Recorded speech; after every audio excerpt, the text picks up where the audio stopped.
사실은 아이들이 가장 바라는 게 뭐냐 하면은요. 엄마 아빠도 잘못할 수 있다고 생각을 해요. 그리고 부모님도 스트레스가 많다는 거 아는데 왜 부모님들은 우리한테 미안하다는 사과 안 하느냐. 나는 부모님이 나한테 미안하다고 사과만 해줘도 되겠다.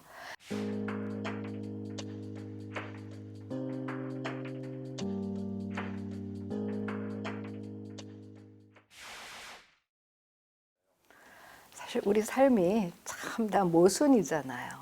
가장 깊은 상처를 받는 게 가족관계이지만 또 가장 깊은 치유를 받는 것도 가족관계이잖아요.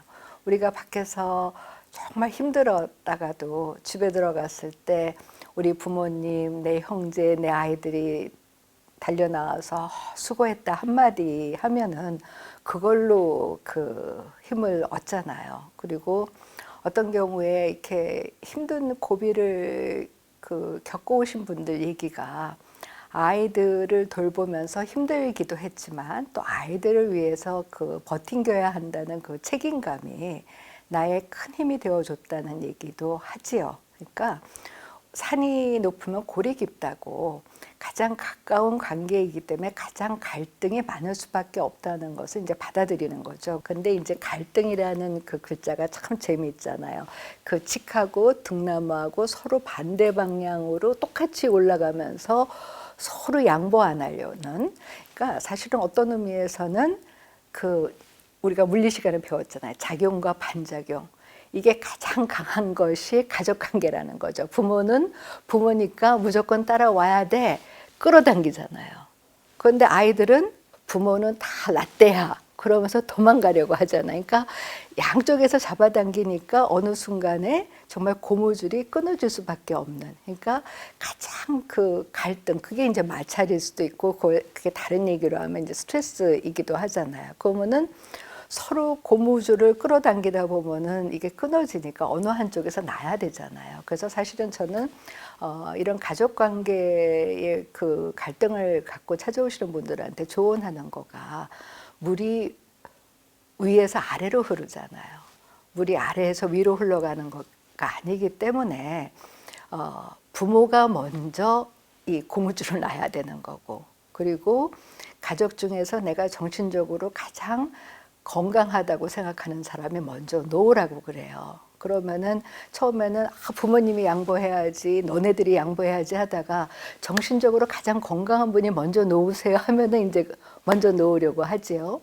그리고 우리가 서로 끌어당기다 보면은 끊어지기 때문에 어느 한 시점에서 만나야 되는 거거든요. 근데 우리가 가족관계가 힘든 이유가 뭐냐면 가족관계에서는 타협과 협상이 필요 없다고 생각하는데 가장 갈등이 많기 때문에 가장 타협과 협상이 필요한 관계거든요. 그래서 제가 상담할 때 어떻게 하냐면은 그 갈등의 당사자들한테 내가 상대방한테 3개 주고 그 다음에 상대방한테 3개 무엇을 받고 싶은지 서로 얘기하자 그래요. 그래서 거기에서 물물 교환이 이루어지는 거지요. 자녀 입장이라면 멀어진 부모와의 관계를 회복하기 위해서 할 수 있는 것들이 뭐가 있을까요? 참 이 가족 관계가 힘든 것 중에 하나가 우리가 가장 자존심을 안 내세워야 하는 관계거든요. 밖에서는 자존심을 내세웠다가도 집에 가서는 나의 모든 걸 다 열어보여야 되는데 문제는 가장 자존심을 세우는 관계가 이 가족 관계예요. 특히 부모 자녀 관계.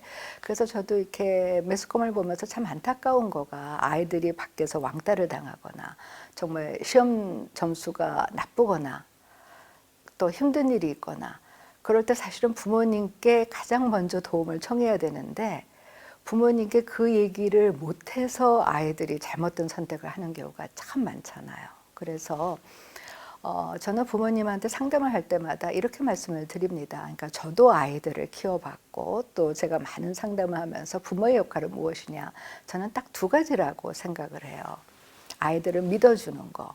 그 다음에 아이들에 대해서 희망을 갖는 거. 어떤 그 순간이든지 지금 이 아이가 내가 바라는 모습이 아니더라도 우리가 믿어주고 계속 노력하면은 좋은 모습으로 변화할 거라는 어떤 이제 그 신뢰와 희망이 중요하다고 얘기를 하지요. 근데 부모님도 어떤 때는 자식들한테 이제 자기가 좀 잘못했다, 미안하다 얘기를 하고 싶은데 자존심 때문에 얘기를 못하고, 아이들도 부모님한테 다가가고 싶은데 자존심 때문에 못하는 경우가 있어요. 근데 참 그 가족 관계라는 게 피를 나눈 관계이기 때문에 처음에는 정말 콘크리트 같은 거지만 작은 물고 하나가 터지면은 그냥 그 콘크리트가 무너지는 그런 희열을 느낄 수 있는 게 가족 관계이거든요.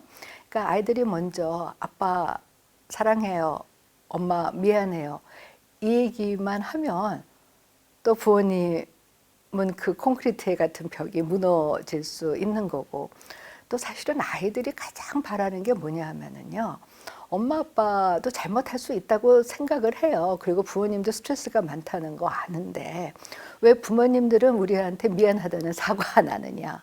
나는 부모님이 나한테 미안하다고 사과만 해줘도 되겠다. 그러니까 우리가 가장 사실은 미안하다, 내가 잘못했다, 어제 스트레스가 많아서 내가 너한테 괜히 쓸데없이 화를 냈다 이러면은 이게 얼음 녹듯이 녹는데, 그 얘기를 가장 못하는 관계가 이 가족 관계이고요. 내가 상대방한테 무엇을 원하는지 그거를 가장 얘기를 못하는 관계가 또 가족 관계예요. 그것도 자존심이기 때문에 항상 가족 관계의 대화를 보면 이 변죽만 올려요.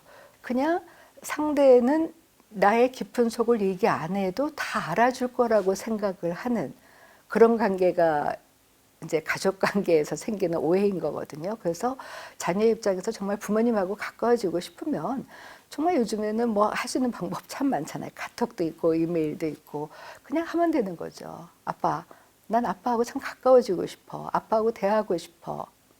엄마하고 다시 예전과 같은 관계로 돌아가고 싶어. 그럼 기다리고 있거든요. 근데 사람들이 어떤 그 내가 손을 내밀었다가 그 거절당할 것 같은 이 거부에 대한 불안감이 있어서 먼저 손을 못 내미는데, 그래서 제가 항상 말씀드리는 게 정신적으로 건강한 사람이 먼저 손을 내밀라 이거인 겁니다. 그리고 가족 관계에 있어서도 타협과 협상이 필요해서 이 3대 3의 법칙이 굉장히 효과가 있습니다. 한번 해보시면은요. 그러면서 내가 상대한테 뭘 주고 싶어 하고 상대한테 뭘 받고 싶어 하는지를 얘기하다 보면은 진짜 무엇 때문에 상처를 받았는지 핵심 문제가 나와요. 그러니까 핵심이 가장 가려진 관계가 사실은 가족 관계라는 거죠. 우리가 직장에서는 상사나 후배가 야, 나한테 뭐 마음 상하는 거 있으면 터놓고 얘기해봐. 그런데 왜 부모 자녀 관계에 있어서는 그렇게 못하느냐는 거죠. 네.